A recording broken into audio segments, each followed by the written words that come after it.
The screaming stopped just like that. 1 second, a little girl was crying behind a locked door. The next second, nothing. Complete silence. And that silence was the worst sound James had ever heard. He had been a royal guard for 11 years. He had stood in freezing rain for hours without moving. He had trained for threats, for protests, for emergencies, but nothing. Nothing in 11 years had prepared him for this. A child's voice. Gone, just gone. And he was standing on the other side of the door he could not open. What happened next changed everything. Before we get into this story, welcome. On this channel, I share real emotional story. Story about real moments, real people, real feelings.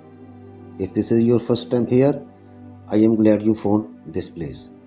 If you feel something while listening, please subscribe. It helps this channel stay alive. Okay, now let's go back to that corridor, back to that silence, back to the moment everything changed. The screaming stopped. That was the moment everything changed. Not the screaming itself that had been alarming enough, but the sudden, complete silence that followed it was something far worse. Because silence in that corridor meant something had gone terribly wrong. James Hartley had been a royal guard for 11 years. He had stood outside palace doors in freezing rain. He had stayed perfectly still for hours while tourists pointed cameras at his face. He had trained for threats, for protests, for emergencies. But nothing, not one day of his training had prepared him for the sound of a little girl screaming behind a locked bathroom door, and then hearing nothing at all. It was a Tuesday in early November. The kind of gray, cold morning that settles into your bones. The palace was quieter than usual.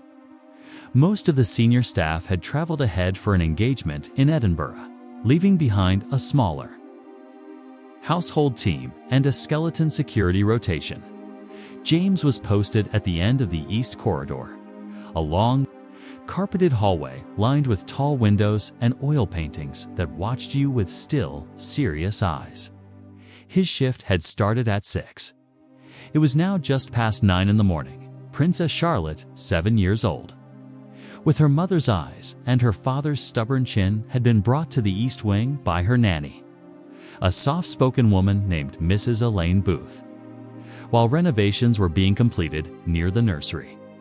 It was a temporary arrangement.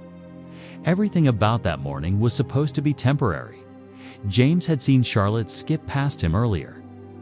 She'd given him a small wave, the kind children give when they've been told to be polite but don't fully understand why. He'd nodded back, keeping his expression neutral. Professional, that was the last normal moment of his morning. If you've ever found yourself gripped by a story that felt almost too real to be fiction, the kind that stays with you long after it ends, then stay with this one. And if you're new here, consider subscribing. Stories like this one come every week, and you won't want to miss them. At approximately James heard it, a sharp, sudden cry, the kind that doesn't build. It just arrives, high-pitched, panicked. A child's voice, unmistakably Charlotte's, coming from behind the bathroom door, roughly 40 feet down the corridor. He didn't move immediately. Protocol required assessment before action. Guards were trained not to react to every sound. Children cried, people startled, things fell. He listened. The crying continued. Then it got louder. He pressed his earpiece. Booth, this is Hartley at East Corridor. Can you confirm Princess Charlotte's location? Static. Then she's with me. Wait, no. She went to use the bathroom. She should be just down from you. The screaming sharpened. A word, now, buried in the panic. James couldn't make it out at first. He was already moving, his boots silent on the thick carpet, one hand raised to his radio, his eyes locked on the closed bathroom door at the end of the hall. Then he heard it clearly. Help. Help me. I can't. I can't get out. She was locked in. He reached the door in seconds. Knocked firmly 3 times, measured, calm. Charlotte. It's James, the guard from the hallway. Can you hear me? A sob. Yes. The door, the handle it broke. I can't open it. He tried the handle. It turned, but didn't catch. Something had failed in the old latch mechanism. The door was stuck fast from the inside. Okay, he said, keeping his voice steady. I'm right here. You're safe. Keep talking to me. She kept talking. She told him she'd been washing her hands, that she'd heard a click, that when she tried to leave, the handle spun loose in her palm like it wasn't connected to anything at all. He was nodding, reassuring her, already calculating how old was this door, how thick, which side the hinges were on when Charlotte's voice cut off mid-sentence. No cry, no whimper, no sound of movement, just silence. James Hartley stopped breathing. 3 seconds. That's how long James stood completely still. Ear pressed to the door, waiting for a sound, any sound from the other side. 3 seconds of nothing. Then he made his decision. Charlotte. He knocked hard. No response. Charlotte, step back from the door if you can hear me. Nothing. He hit his radio. Booth, I need you at the east bathroom now. And get medical on standby. He didn't wait for confirmation. He took 2 steps back, squared his shoulder, and drove himself into the door. It didn't give. These were old palace doors, solid oak, built in an era when things were made to last 100 years. His shoulder rang with pain. He hit it again. The frame cracked slightly at the edge, but held. Mrs. Booth appeared at the end of the corridor. Her face white, her hands already raised to her mouth. What happened? What's wrong with her? Stay back, James said. He wasn't being unkind. He needed space and he needed focus. He hit the door a 3rd time, this time lower, targeting the latch side. The wood splintered around the old brass plate. The door burst inward. The bathroom was small and cold. White tile. A pedestal sink. A thin frosted window that let in pale gray morning light. Charlotte was on the floor. She was curled on her side near the base of the sink. Her small body still, one cheek resting against the tile. Her face was turned slightly toward the door. Eyes closed, lips parted. James was on his knees beside her in an instant. Charlotte. He placed 2 fingers gently at the side of her neck. A pulse there, steady, present. Relief hit him like a wave, but he didn't let it slow him down. He scanned her quickly. No blood, no visible injuries. No sign of impact. She was breathing, but she wasn't waking up. Mrs. Booth appeared in the doorway behind him. A choked sound escaping her throat. Oh God, is she? She's breathing, James said firmly. Call for the physician. Now, tell them she's unconscious. No visible trauma, pulse normal. He looked up and met the nanny's eyes. Go, fast. Booth disappeared. James turned back to Charlotte. He didn't move her, he'd been trained well enough to know that moving someone unconscious without knowing why could cause more harm. Instead, he stayed close, talking to her in a low, steady voice, telling her she was okay. That help was coming. That he wasn't going anywhere. The palace had a physician on staff, Dr. Caroline Marsh, a calm, precise woman in her 50s who had handled everything from sprained ankles to anxiety. Episodes to one memorable incident involving a visiting dignitary and a shellfish allergy. She arrived in under 4 minutes, medical bag in hand.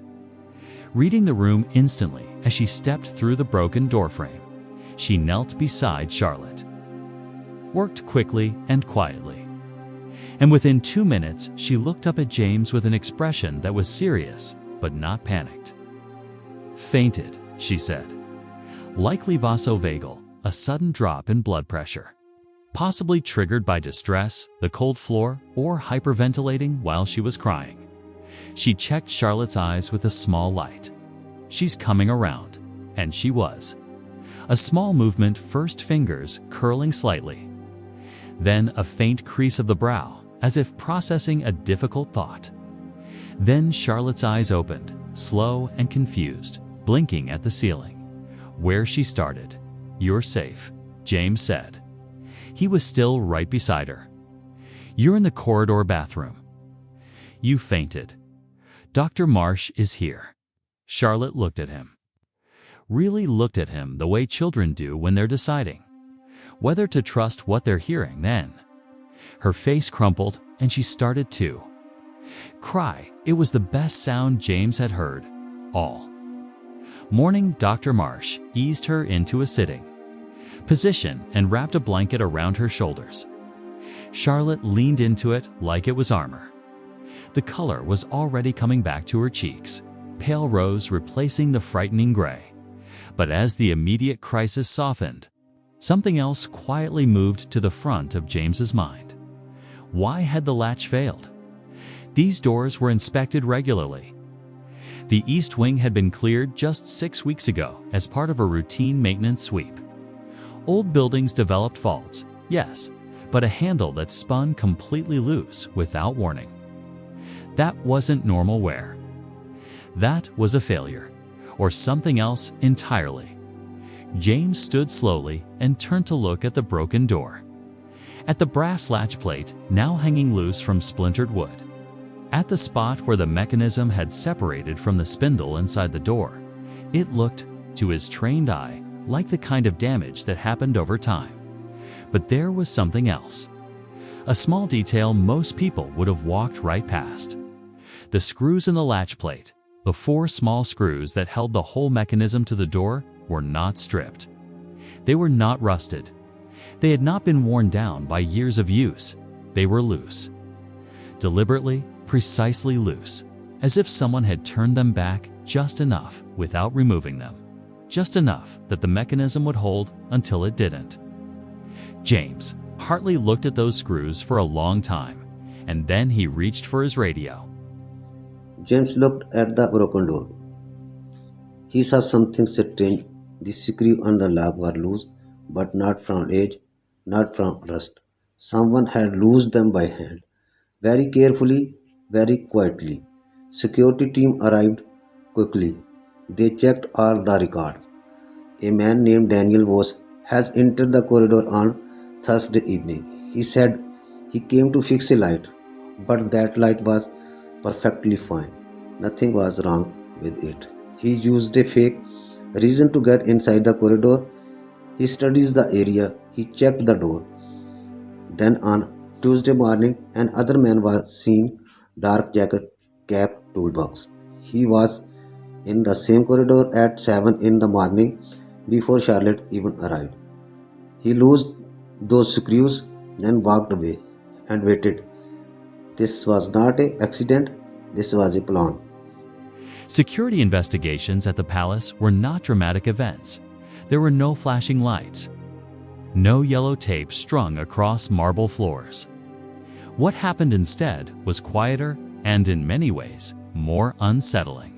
Doors closed. Voices dropped.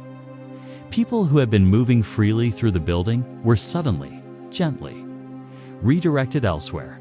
Within 20 minutes of James's radio call, the East Wing had been locked down under the pretense of a maintenance issue. A plainclothes security team arrived. Photographs were taken of the latch plate, the screws, the door frame, and the surrounding corridor. Every inch of the bathroom was documented before a single thing was touched. James gave his account twice, once informally to his immediate supervisor, and once more formally to a senior security officer named Director Aldred, a compact, sharp-eyed man who listened without expression and took notes in handwriting so small it looked like a code. "You're certain the screws were deliberately loosened," Aldred said. "It wasn't quite a question." "I'm certain they weren't loose from age," James replied. There was no corrosion. The thread was clean, and they were each backed out to almost exactly the same depth. He paused. That doesn't happen by accident. Aldred looked at him for a moment, then wrote something down. Who had access to this corridor in the last 72 hours? That was the question, wasn't it? The East Wing was not a public area. It was not a thoroughfare. It was a quiet residential corridor used primarily by family and a small rotation of trusted staff. Access required clearance. Every entry was locked.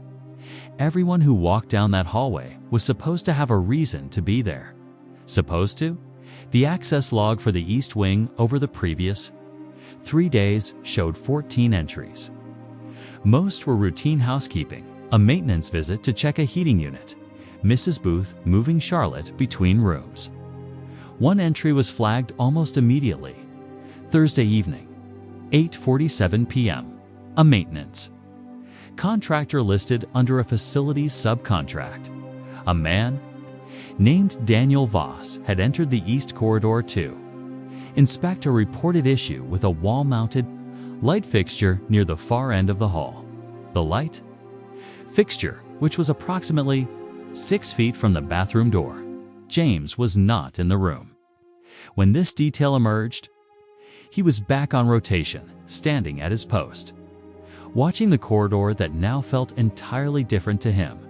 The same carpet, the same paintings, the same cold gray light, but stripped now of its ordinary stillness. He stood there and thought about Charlotte lying on the white tile floor, about how differently the morning could have ended. He thought about the screws. A child locked in a bathroom wasn't, on its own, a catastrophe. Children got locked in bathrooms. Old doors failed. But a child alone in a cold room, panicking, hyperventilating, and then collapsing, that was a different story. And if no one had heard her?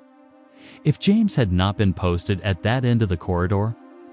If she had hit her head on the way down instead of curling safely to the side? The variables stacked up, in his mind, like stones. Meanwhile, inside the secured briefing room, Director Aldred was having a conversation with the palace's head of facilities. The contractor named Daniel Voss had been verified as legitimate. His company held a long-standing service agreement. His ID had been checked at the gate. His visit had been logged correctly. But Aldred had asked one more question. Was the light fixture actually faulty? The facilities manager had pulled the original service request. It had been submitted electronically, routed through the standard system, approved by an automated process. The fixture referenced number 12 East Corridor had been flagged as flickering dots, except when the team checked it that morning. The fixture was in perfect working order. No signs of a recent repair. No signs of a fault at all. Someone had submitted a false maintenance request. Someone had used it to get person inside that corridor. And that person had spent time alone and unobserved. Within arm's reach of that bathroom door, the investigation was no longer about a broken latch. It was about who had wanted Charlotte trapped in that room, and why. The answer, when it finally began to surface, would shake people who had spent decades believing the palace's walls kept certain dangers outside, because the danger, this time, had walked in through the front gate with a valid ID and a work order, and it had done something very small, small enough that a child nearly died because of it. Daniel Voss was 38 years old. He had worked in building maintenance for 12 years. He had a small flat in South London, a white transit van with a dented rear bumper, and a service record that showed nothing unusual. No complaints, no incidents, no red flags of any kind. That was what made it so difficult. The security team had pulled everything on him. By midday, employment history, financial records, known associates, digital footprint. What they found was a man who looked, on paper, almost aggressively ordinary. He paid his taxes. He renewed his van insurance on time. He had a sister in Bristol and a mother in a care home in Croydon whom he visited every second. Sunday, But two things stood out. The first was a series of bank transfers, small amounts, irregular intervals stretching back 8 months.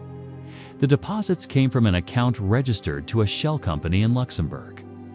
They were not large enough to attract automatic scrutiny. Individually, they looked like freelance payments. Together, they formed a pattern. The second was a name in his phone contacts, a name that made Director Aldred sit very still when it appeared on the printed sheet in front of him. The name belonged to a man known in certain circles as a broker. Not a financial broker, a different kind entirely.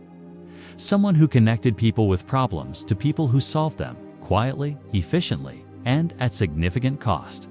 Someone whose involvement in any situation was a reliable indicator that the existence was not what it appeared to be. Aldred had encountered this name before. Twice in prior years, in contexts that had never been fully resolved. He stared at it now and felt the particular cold that comes not from temperature but from recognition. The operation to locate Daniel Voss began without announcement. He was not at his flat when officers arrived. His van was gone. His phone was either off or destroyed. The signal had dropped sometime around 11 that morning, roughly 2 hours after the bathroom door had been forced open, as if someone had told him the plan had failed, as if he'd been watching. This detail troubled James when he was briefed on it that evening. He went over the morning in his head again, the way you replay a conversation looking for the word you missed. The corridor, the paintings, the gray light, Charlotte skipping past. Had anyone else been in that hallway? He closed his eyes and thought carefully. There had been a man, early just after 7, carrying a toolbox, walking toward the service exit at the far end. James had seen him peripherally, noted him, categorized him as maintenance staff. He had not stopped him. The man had an access badge. He had moved with the easy, practiced unhurriedness of someone who belonged. James described him to the security team. Medium height, dark jacket, work boots, baseball cap pulled low.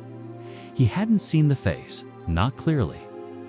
The man hadn't looked up, but he'd been there, and he had been in that corridor before Charlotte arrived, before the latch failed, before any of it began, which meant the trap, if that's what it was, had been set that morning.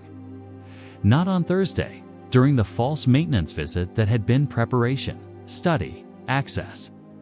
The actual tampering had happened at 7 in the morning, when the corridor was quiet and a man in a work jacket could move through it. Without raising an alarm, he had loosened 4 screws. He had walked out of the building, and then he had waited Charlotte. It emerged, had not been scheduled to use that bathroom. Her temporary arrangement in the East Wing had only been decided the evening before, as a last-minute adjustment when the nursery access became blocked by a delivery of renovation materials. Only 4 people had known about the change, which meant either the timing was coincidence, which Aldred refused to accept, or someone among those 4 had passed the information along. The investigation turned inward. That was always the hardest part.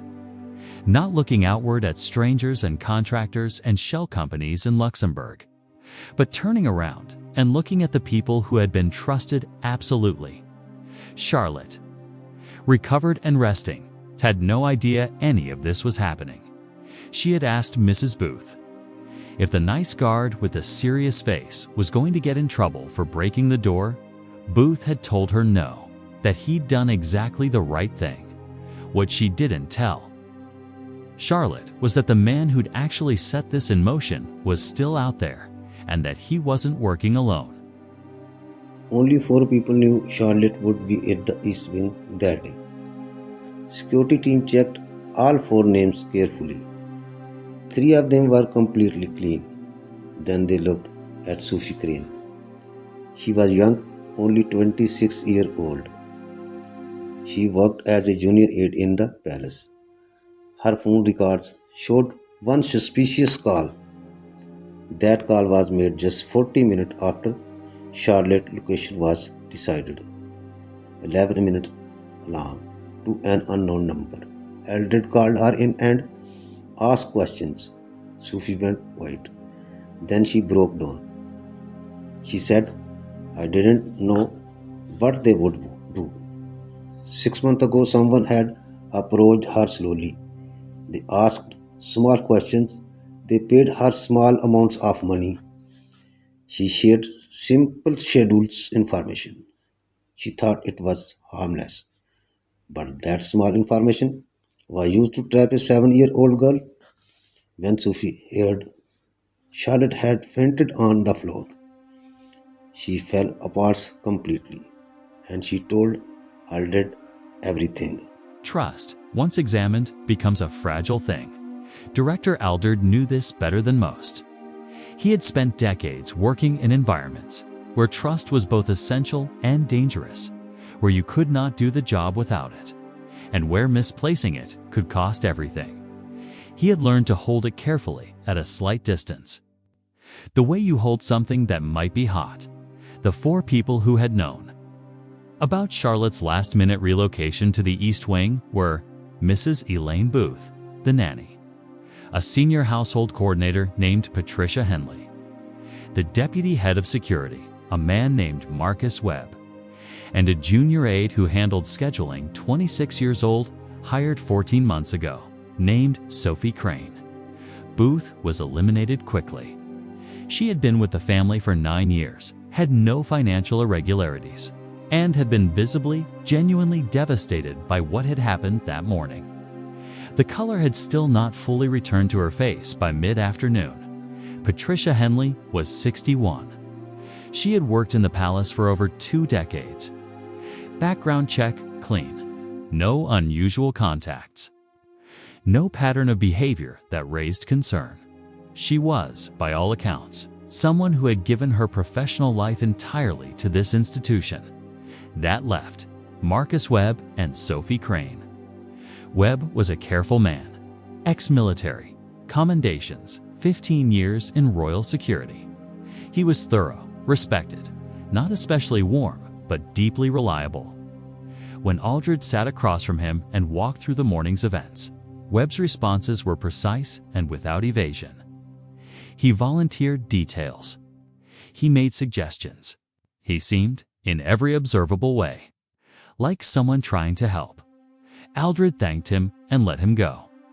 Then he opened Sophie Crane's file. She was unremarkable at first glance. Good academic record, solid references, quiet professional manner. She had applied for the position through standard channels. Her background check had come back clean, but Aldred was not looking at her. Background check, he was looking at her phone records. There was a call. The previous evening, 9:43 p.m., 11 minutes long, to a number that, when traced, routed back through to relays before terminating at a prepaid device that had since gone dark, 11 minutes, and the call had been made. Approximately 40 minutes after the decision was made to move Charlotte to the East Wing, Aldred set the file down and was quiet for a moment. Sophie Crane was brought in at 5 p.m. She sat in a small, plainly furnished room on the administrative level. Not a cell, not an interrogation suite. Just an ordinary room made suddenly significant by what was happening inside it. She was pale when she entered. She had been pale since midday. The people who had observed her noted, as if she had been waiting for this. She did not confess immediately. She answered questions carefully at first, precisely, in the way someone answers questions when they have rehearsed for the possibility that questions might come. But there is a difference between being prepared and being able to sustain it. The preparation covers the surface. Underneath, everything shifts. Aldred was patient. He asked about the evening, about the scheduling change, about who she had spoken to, in what order. And when we mentioned the 11-minute phone call, Sophie Crane looked down at the table. She didn't speak for almost a minute, and then she said, I didn't know what they were going to do. It unraveled from there. She had been approached 6 months earlier. Not dramatically, no threats, no ultimatums. Casually, at first. A person she'd met through a friend of a friend who seemed interested in her work. Asked questions that seemed, at the time, like idle curiosity. Over weeks, the questions became more specific. Over months, small payments began. She had told herself it was harmless, that she was only sharing scheduling information, nothing sensitive, nothing that could hurt anyone. She had not understood, or had not let herself understand, what the information would be used for. When she heard that Charlotte had been found unconscious on a bathroom floor, something in her had broken. She had spent the rest of the day sitting at her desk trying not to visibly fall apart. "I didn't know," she said again. Her voice was barely above a whisper. "I would never have. She's a child." Aldred looked at her for a long moment. "Then help us find the person who did know," he said. She nodded. She wiped her eyes. She began to talk. Down the hallway, in the security monitoring room, James Hartley stood watching the corridor feeds and thought about a small girl who had waved at him that morning. He thought about for loose screws. He thought about how many invisible threads had to align. How many small decisions by how many different people for that moment to happen. And he thought about how close it had come to ending differently. The name, Sophie Crane gave them that evening, would lead investigators to a network, small, careful, financially motivated, that had been attempting for months to gather leverage. Not for violence, their eventual analysis would conclude, but for information, for the kind of private knowledge that could be sold to the right buyer at the right moment. Charlotte had not been a target. She had been a tool, a way to create chaos, to distract, to generate the kind of internal crisis that caused people to make mistakes, to reach out to each other, to communicate in unsecured ways, to reveal things they might not otherwise reveal. It was sophisticated. And it was, in the cold daylight of what it had nearly done to a 7-year-old girl, absolutely unforgivable. The search for Daniel Voss continued through the night, and James Hartley went home at the end of his shift. Sat down on the edge of his bed and stared at the wall for a very long time. Daniel Voss was found 4 days later, a small town, Norfolk coast, 70 miles from the city. He was living under a fake name. It almost worked. Almost. There was one small mistake in his documents. One wrong date, and someone was already looking carefully. They found him sitting on the edge of a bed in a rented room above a pub. He didn't run. He didn't fight. He just looked at the officers in the doorway, like a man who had been carrying something too heavy for too long. He talked. He told them everything. The network had no big political motive. It was simple. It was mercenary. They gathered information. They sold it to whoever paid. The palace was just a target of opportunity. Charlotte was not the goal. She was just a tool, a way to create confusion, to make people panic, to make mistakes. That distinction meant nothing to anyone who had been in that corridor. Charges were laid. The investigation closed every gap that had been exploited. The maintenance system was overhauled. Access logging became stricter, and the old bathroom door, the one with the splintered frame, was replaced with a new one. James heard about the arrest during his shift. Colleague told him briefly. In passing, he nodded and went back to his post. That was the job. You deal with what is in front of you. You don't fall apart during working hours. He let himself feel it later. In private, in the quiet, 3 days after the incident, he was back in the East Corridor. New door, clean carpet, same long hallway, same painted eyes watching from the walls. Charlotte came through at 9:30, blue coat, 2 braids, walking fast the way children walk when they know where they're going. She saw James. She slowed down. Booth gave her a small nod. It's okay. Just a moment. Charlotte walked straight to him. She stopped. Looked up. You broke the door, she said. I did, he said. To get to me. Yes?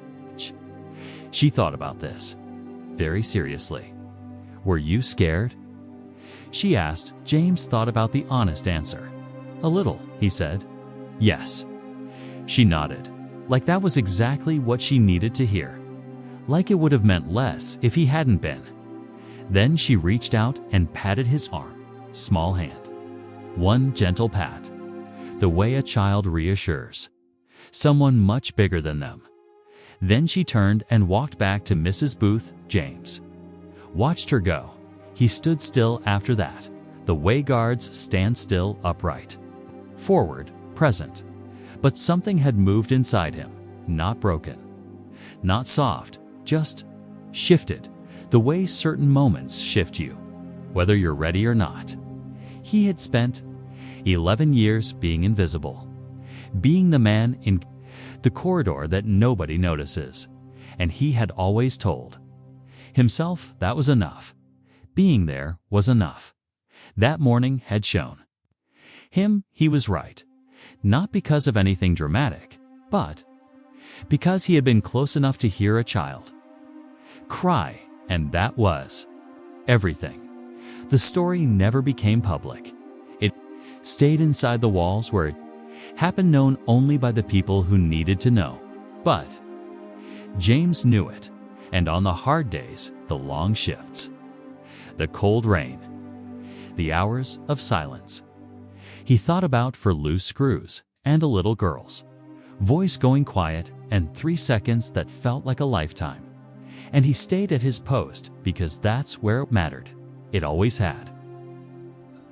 And that is the story of God who broke down a door, not for glory, not for reward, just because a child needed him. And he was there. If this story touched your heart, please give it a like. It takes 1 second, but it helps more than you know. And if you have not subscribed yet, now it is a good time. Every day, I bring you story like this one. Stories about real courage, real emotion, real human moments. The subscribe button is right there, one tap. Also leave a comments below. Tell me what parts of this story stayed with you. What is James broke down the door? What it? Charlotte, little hand on his arm. I read every single comments, everyone. Thank you for watching all the way to the end. I will see you in the next story. Take care of yourself.